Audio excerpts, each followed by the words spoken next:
சரிகமப நிகழ்ச்சியிலிருந்து சபேசன வெளிய அனுப்பிருங்க அப்படின்னு தொடர்ந்து அவரோட ரசிகர்கள் தங்களோட ஆக்ரோஷத்த சோசியல் மீடியால வெளிப்படுத்தி வந்துட்டு இருக்காங்க.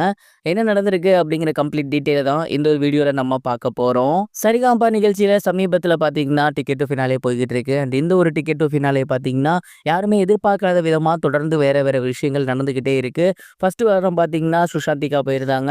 அடுத்த வாரம் யாராவது போவாங்கன்னு எதிர்பார்த்தா யாருமே போகல. அண்ட் இந்த வாரம் பார்த்தீங்கன்னா, ஸ்ரீஹரி அவர்கள் தான் உள்ள போவாரு அப்படிங்கிற மாரி மிகப்பெரிய அளவுல டாக்ஸ் போய்க்கிட்டு இருக்கு. அண்ட் இந்த ஒரு நிலையில சபேஷனோட ஃபேன்ஸ் எல்லாமே பயங்கரமா காண்டாகியிருக்காங்க. அதற்கு மிக முக்கிய காரணம் என்ன அப்படின்னா, சபேசன் வந்து ஆரம்பத்திலேருந்து ரொம்ப சூப்பரா பாடிட்டு இருந்தாரு. ஏகப்பட்ட கோல்டன் பெர்ஃபார்மன்ஸ் வாங்கியிருந்தாரு. ஆனா அவருக்கு நீங்க வந்து ஏன் முதல் வாரமே குடுக்கல? இத்தனைக்கும் முதல் வாரம் அவர் ரொம்ப சூப்பரா தான் பாடியிருந்தாரு. சரி ஓகே, முதல் வாரம் சுஷாந்திகா வாங்கிட்டு போட்டும். 2வது வாரம் அவருக்கு குடுத்துருக்கலாமே. ஓல்ட் இஸ் கோல்ட் ரவுண்ட்ல அவர் உள்ளத்தில் நல்ல உடம் பாடல் அவ்வளோ அருமையா பாடியிருந்தாரு. அப்பயும் நீங்க ஏன் வந்து குடுக்கல? இந்த வாரமும் ஒரு கோல்டன் பெர்ஃபார்மன்ஸ் வாங்கியிருக்க மாரி தான் வந்து ப்ரோமோல தெரியுது. அப்படிங்கிறப்ப நீங்க ஸ்ரீஹரிக்கு குடுக்குறீங்க அப்படின்னா, எதற்காக இவ்வளவு ஓரபட்சம் காட்டுறீங்க? ஒருவேளை உங்களுக்கு சபேஷன ஃபைனல்ஸ்க்கு அனுப்ப விருப்பம் இல்ல, அவரு டைட்டில் வின் பண்றதுல விருப்பம் இல்ல அப்படிங்கிற பட்சத்தில, அவர நீங்க வந்து தயவு செஞ்சு வெளிய அனுப்பிடுங்க. ஏன்னா, அவர விட நல்லா பாடாதவங்கலாம் டக்கு டக்குன்னு அடுத்தடுத்து உள்ள போய்க்கிட்டு இருக்காங்க. ஆனா, அவரு வந்து இன்ன வரைக்கும் உள்ள போகல அப்படிங்கிறத எங்களால ஏத்துக்கவே முடியல.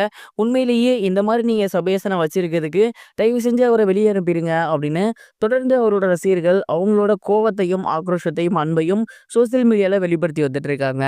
ரசிகர்கள் சொல்றதும் நியாயமா தான் இருக்கு. ஆரம்பத்துலேருந்து ரொம்ப சூப்பரா பாடி வந்துட்டு இருந்தாரு. அப்படி ஒருத்தருக்கு திடீர்னு பார்த்தீங்கன்னா, அவர் வந்து நல்லா பாடல.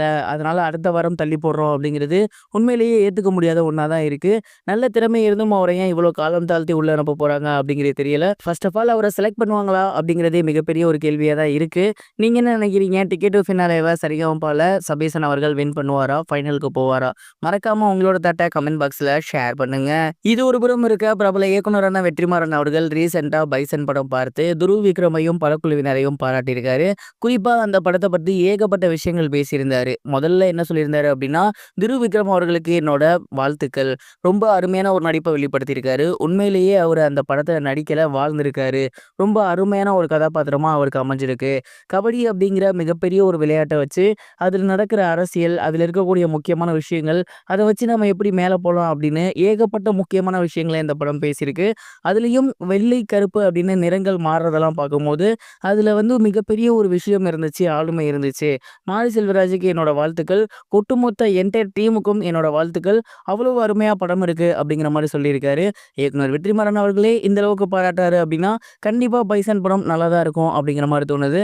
நீங்க பைசன் படம் பார்த்துட்டீங்களா? படம் எப்படி இருக்கு? மறக்காம உங்களோட தாட்ட கமெண்ட் பாக்ஸ்ல ஷேர் பண்ணுங்க.